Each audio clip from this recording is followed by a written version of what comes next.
सभी किसान साथियों को विकल्प प्रचार की नमस्कार। साथियों, जैसे आपको पता है कि किसान लगातार बॉर्डर के ऊपर पिछले 11 महीनों से लड़ रहा है, लेकिन ऐलनाबाद चुनाव के अंदर जहां हम जमीन के ऊपर मजबूती से लड़ रहे हैं, वहीं ट्रैबर आजम चौधरी अपने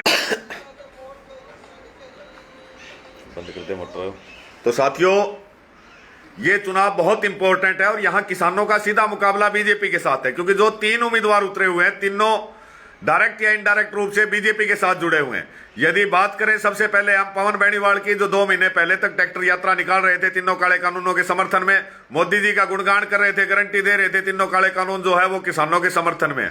अरुण भाई साहब का मैं मुंह से नाम भी लेना पसंद नहीं करूंगा, क्योंकि कुछ साल पहले वो इनेलो में होते थे, 2 महीने पहले बीजेपी में थे, अब कांग्रेस में। अगला चुनाव बसपा से लड़ेगा, आपसे लड़ेगा, उसका कोई बेरा कौन। तो जो आदमी किसी जगह एक जगह स्थायी जगह नहीं रह सकता, वो मतदाताओं के लिए बिल्कुल अस्थायी है।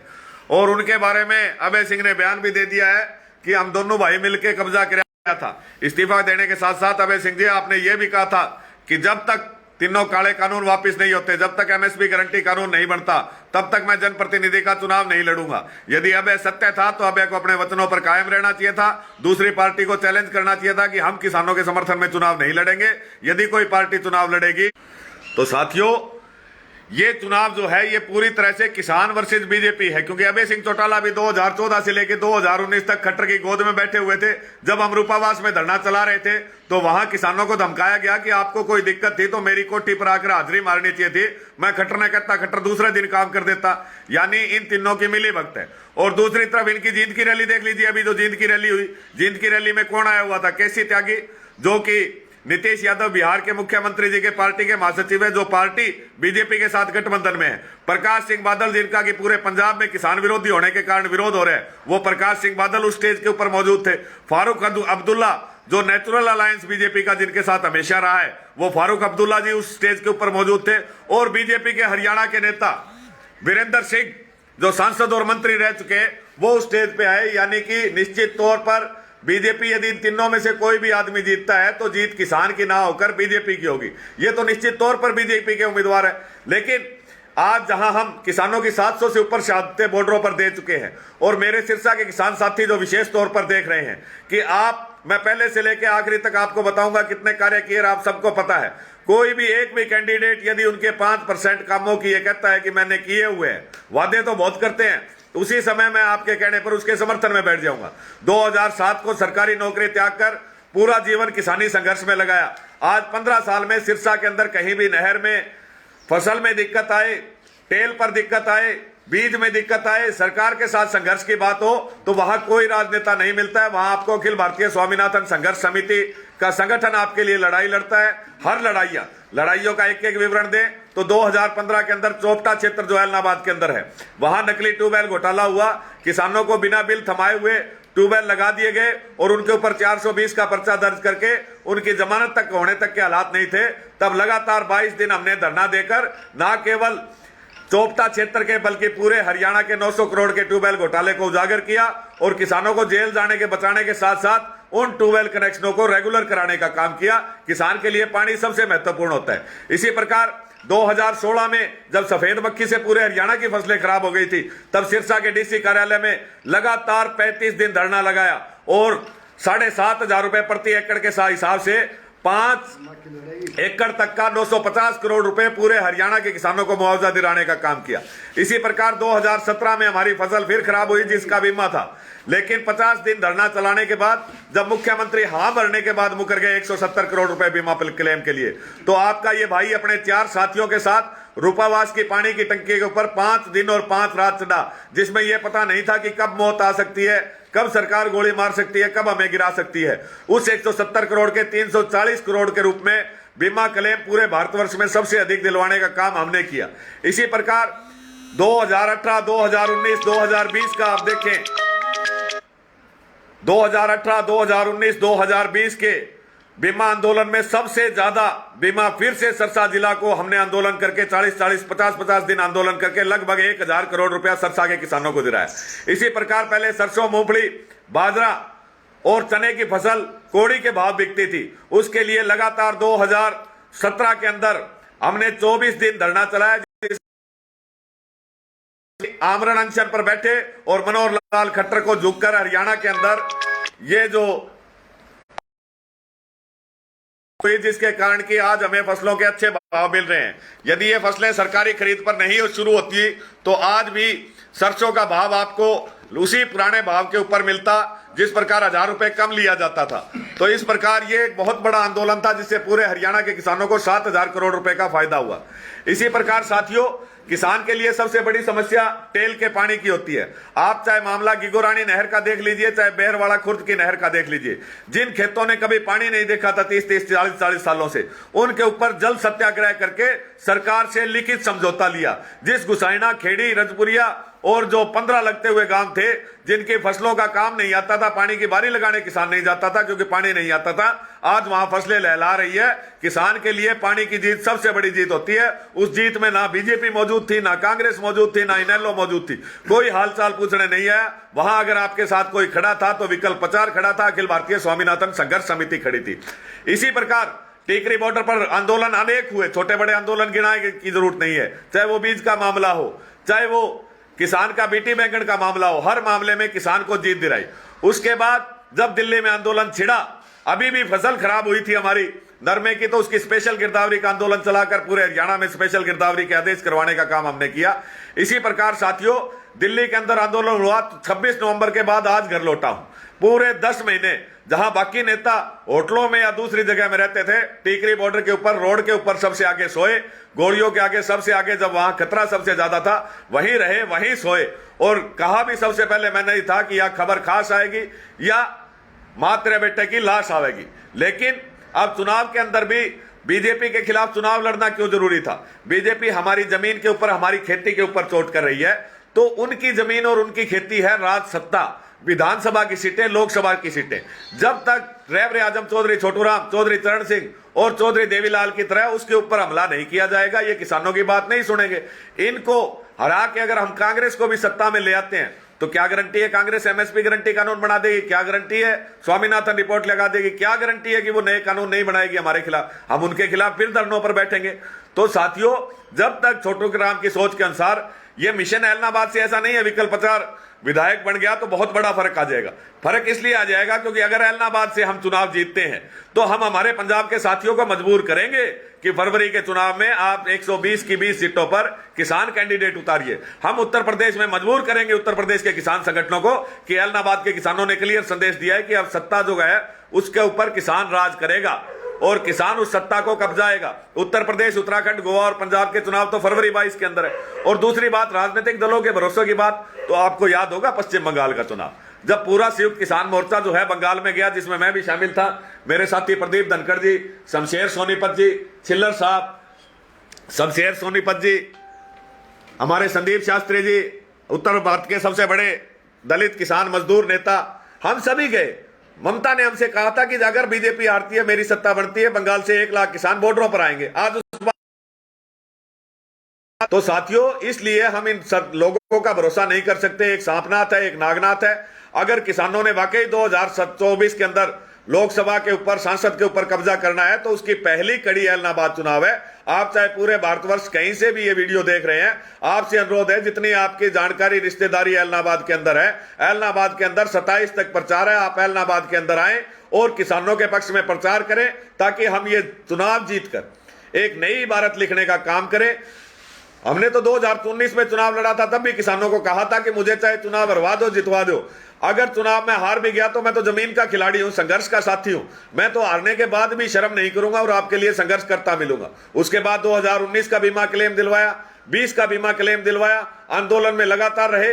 साल के अंदर 365 दिन, महीने के अंदर 31 दिन, दिन के अंदर 12 घंटे अगर मेरा जीवन कहीं गुजरा है तो किसानों के बीच में गुजरा है। और कोई नेता यूं बता जो आपने घर आके सो भी जाओगे, जो अपने आप को किसान मसीहा कहते हैं, वो एक दिन किसान के घर सो के दिखा दे, वो एक दिन किसान की मिर्च की रोटी खुआ के दे। हमने तो सारी ठंड की रातें, सारी गर्मियों की रातें किसानों के लिए धरने पर गुजारी है, कभी नहरों पर गुजारी है, कभी पानी के अंदर गुजारी है, कभी तपती धूप के अंदर उस सिरसा के शेड के नीचे गुजारी है जहां जानवर भी खड़ा होना पसंद नहीं करता। तो साथियों, ये अनुरोध है कि नारा था हमारा शुरू के अंदर, जब 2007 में संघर्ष किया, बोलेगा किसान, लड़ेगा किसान, जीतेगा। दिल्ली बॉर्डरों पर हमारा किसान लड़ रहा है। अब आपने आखिरी क्लास पूरी करनी है कि जीतेगा किसान जब किसान अपने प्रतिनिधि को वोट करेगा। अब मेरे साथ हरियाणा संघर्ष एमएसपी संघर्ष समिति के प्रदेशाध्यक्ष, हरियाणा संयुक्त मोर्चा के वरिष्ठ नेता जो कि बहादुरगढ़ से हमारे पास आए हुए हैं, प्रदीप जी धनखड़ से कहूंगा कि वो आप अपील करें। नमस्कार साथियों, इलाहाबाद किसान साथियों से अपील है कि इलाहाबाद के किसान साथियों से अपील है कि आज तक हमने राजनीतिक दलों को ही वोट करी है। पहली दफे अपने लिए वोट करें और विकल्प प्रचार को भारी वोटों से विजय कराएं, और ताकि गन्ना किसान का जो निशान है 15 नंबर, उसका बटन दबाइए ताकि विकल्प प्रचार भारी उससे जीते। और ये अपील करना चाहते हैं हम कि राजनीतिक दलों के पीछे भागना छोड़िए। अगर किसान बचेगा तो देश बचेगा। धन्यवाद। तो साथियों, जिस प्रकार प्रदीप जी धनखड़ ने कहा कि किसान बचेगा तभी देश बचेगा, और किसान तभी बचेगा जब सत्ता के ऊपर किसान चोट करेगा, इन सांपनाथ नागनाथ को पहचानने का काम करेगा। तो मेरा चुनाव निशान गन्ना किसान, लड़ेगा किसान, जीतेगा किसान, और चुनाव चिन्ह भी गन्ना किसान के ऊपर आप अपने साथियों के साथ अधिक से अधिक निशान लगवाएं। हमारे साथ टीकरी बॉर्डर पर लगातार हमारे साथ 10 महीने रहे शमशेर जी हमारे साथ मौजूद हैं। उनसे अनुरोध करूंगा जो इस चुनाव में लगातार घर बार छोड़कर अपने सैकड़ों साथियों के साथ इलाहाबाद में डेरा जमाए हुए हैं। डॉक्टर शमशेर जी, आप करें अपील। आप सभी सिरसा वासियों को नमस्कार। आपका इलाहाबाद बहुत खूबसूरत है। आपके जो किसानों ने जिस तरह से यहाँ मेहनत करके इस खेती की बेल्ट में अपने एक युवा चेहरे, जिन्होंने अपना पद त्याग करके और अपना सर्वोच्च बलिदान करते हुए, मैं उनका ये आपको ये पोस्ट का इनका देख रहा था, होमवर्क भी इन्होंने यहाँ पे कम से कम 1000 करोड़ के करीब या हर घर में आपको फसल बीमा के लाभ पहुँचाए, आपकी नहरी पानी की लड़ाई लड़ी। और हमने मंडी में एक सर्वे किया था, जो खरखोदा मंडी में, गोहाना मंडी में, किनाना मंडी में, और जब चोपटा मंडी में हम पहुँचे तो बाजरा वहाँ पे मंडी में खुला बिखरा पड़ा था। कोई मार्केटिंग सेक्रेटरी, कोई उनकी रसीद काटने वाला भी नहीं था। यानी कि जो 2250 रुपये MSP का रेट था, वो आज आपके जो जहां उपचुनाव है वहां पे उसको कोई 1000 में भी खरीदार नहीं मिल रहा। तो जो कह रहे थे उप मुख्यमंत्री के पिताजी डॉक्टर अजय सिंह चौटाला कि मेरे बेटे का इस्तीफा मेरे हाथ में है, किसानों की जान पे, किसानों के सम्मान पे, MSP पे जब भी आँच आ जाएगी तो इस्तीफा मेरे जेब में है।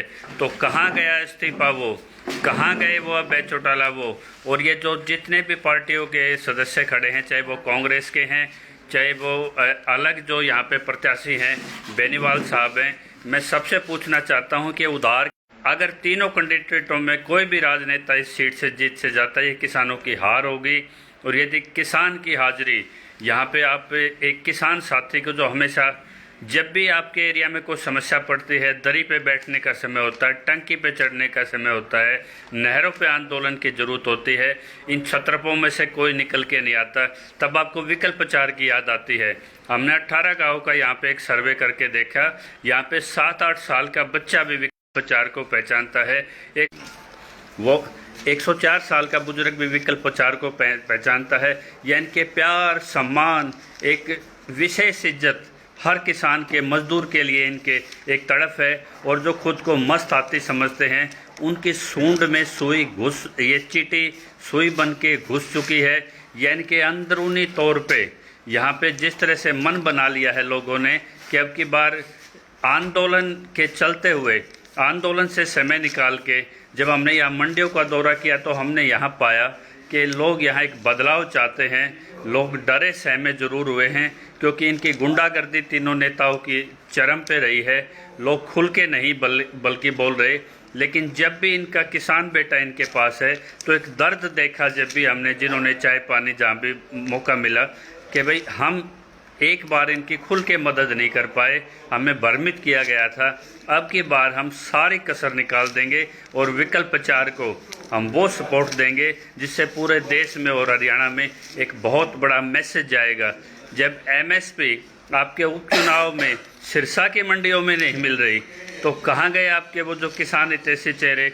और अगर आप अभय को या किसी दल को इनको जिता भी देते हो, ये बीजेपी के नेचुरल लाइन्स हैं। ये लड़ाई किसान की आज दुश्मन किसानों ने उन को चुना है जो किसान विरोधी ताकत हैं। यदि बीजेपी की गोदी में ये सीट जानी है तो फिर आपका मत देने ना देने से क्या फ़ायदा। लेकिन नोटा से अच्छा विकल्प आज आपके पास विकल्प के तौर पे है। और मैं जो 27 संगठन थे हरियाणा संयुक्त किसान मोर्चा के, जिन्होंने बार बार सवाल उठाए, और एसकेएम से हमारा एक ही विवाद था कि हम एमएसपी कानून को सर्वोपरि चाहते थे, 3 कानूनों में अमेंडमेंट बदलाव चाहते थे।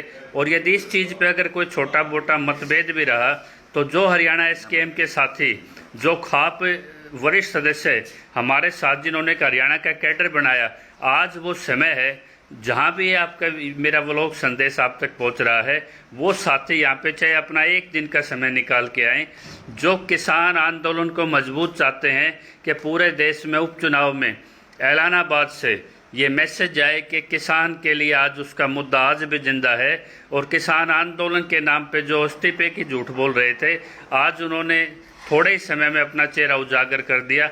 अच्छा होता कि अब चौटाला कांग्रेस मिलके एक मजबूत किसान नेता के साथ खड़े होते और एक सत्ता को ज़बरदस्त हाजिरी देते। वो आंदोलन की ताकत थी।